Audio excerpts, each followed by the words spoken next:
दोस्तों, curiosity take के next tutorial में आपका बहुत बहुत स्वागत है। इस ट्यूटोरियल में हम पीएलसी के बारे में स्टडी करेंगे। तो सबसे पहला क्वेश्चन कि पीएलसी क्या है। पीएलसी एक कंट्रोलर है जिसको हम अपनी एप्लीकेशन की रिक्वायरमेंट के अकॉर्डिंगली प्रोग्राम कर सकते हैं। ये एक कंप्यूटर है जिसको इंडस्ट्रियल इन्वायरमेंट में काम करने के लिए डिज़ाइन किया हुआ है। दोस्तों, अगर हम बात करें पीएलसी के पार्ट्स की तो पीएलसी में 4 तरह के मेन पार्ट्स होते हैं, जैसे कि पावर सप्लाई का काम होता है 220 वोल्ट एसी को 24 वोल्ट डीसी में कन्वर्ट करके देना। दूसरा जो पार्ट होता है वो होता है इनपुट मॉड्यूल के साथ जितने भी इनपुट डिवाइसेस जैसे कि सेंसर, लिमिट स्विच जो होते हैं वो इसके साथ कनेक्ट होते हैं। इसका मेन काम होता है उनसे इनपुट लेना और उनको आइसोलेटेड फॉर्म में सीपीयू को देना। सीपीयू जो कि सेंट्रल प्रोसेसिंग यूनिट है, इसके अंदर एक प्रोसेसर होता है और मेमोरी होती है। मेमोरी 2 तरह की होती है, जैसे कि प्रोग्राम मेमोरी और डाटा मेमोरी।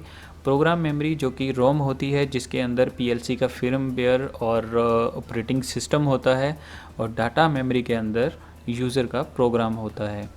सीपीयू का मेन काम होता है जो भी इनपुट इसको इनपुट मॉड्यूल से मिली है उसको प्रोसेस करना यूज़र के प्रोग्राम के अकॉर्डिंगली।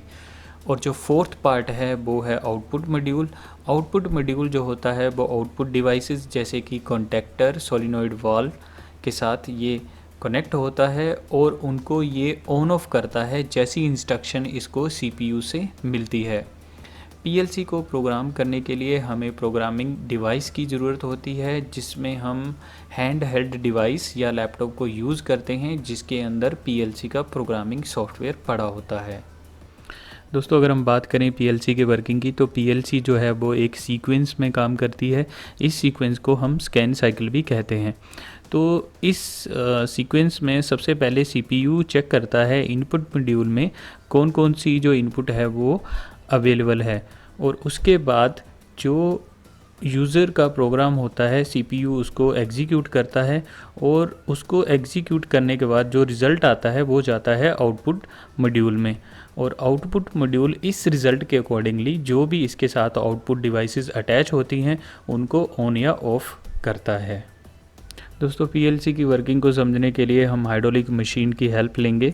तो सपोज़ यहाँ पे एक कन्वेयर है जो कि पीछे से पार्ट लाती है और यहाँ पे रुक जाती है, और यहाँ पे एक हाइड्रोलिक सिलेंडर है जो कि उस पार्ट को प्रेस करता है। जब ये वापस अपनी होम पोजीशन पे चला जाता है तो ये कन्वेयर उस पार्ट को आगे मूव कर देती है, और एक नया पार्ट जो है वो फिर इस सिलेंडर के नीचे आ जाता है। तो ये जो मशीन है ये ऑटो में इस तरीके से, ऑटो साइकिल में इस तरीके से काम करती है। तो दोस्तों, अगर हम बात करें आउटपुट डिवाइसेस की तो हमें पता है कि सिलेंडर को अप या डाउन करने के लिए हमें हाइड्रोलिक वाल्व की ज़रूरत होती है, और वो वाल्व कनेक्ट होगा आउटपुट मॉड्यूल के साथ, और कन्वेयर को आगे मूव करवाने के लिए हमें ज़रूरत होगी वीएफडी की, और वो वीएफडी कनेक्ट होगी आउटपुट मॉड्यूल के साथ। अगर हम बात करें इनपुट डिवाइसेस की तो सिलेंडर की पोजीशन को देखने के लिए यहाँ पे 2 लिमिट स्विच होंगे जो कि हमें बताएंगे कि सिलेंडर जो है अभी अप पोजीशन में है या डाउन पोजीशन में है, तो वो कनेक्ट होंगे इनपुट मॉड्यूल के साथ।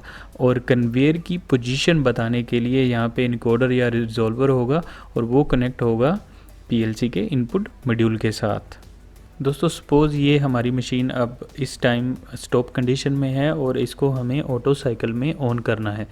तो ऑटो साइकिल में स्टार्ट करने के लिए जैसे हम स्टार्ट बटन प्रेस करेंगे तो सीपीयू जो है वो अपने सीक्वेंस के अकॉर्डिंगली इनपुट मॉड्यूल के स्टेटस को चेक करेगा और उसके बाद प्रोग्राम को एग्जीक्यूट करेगा।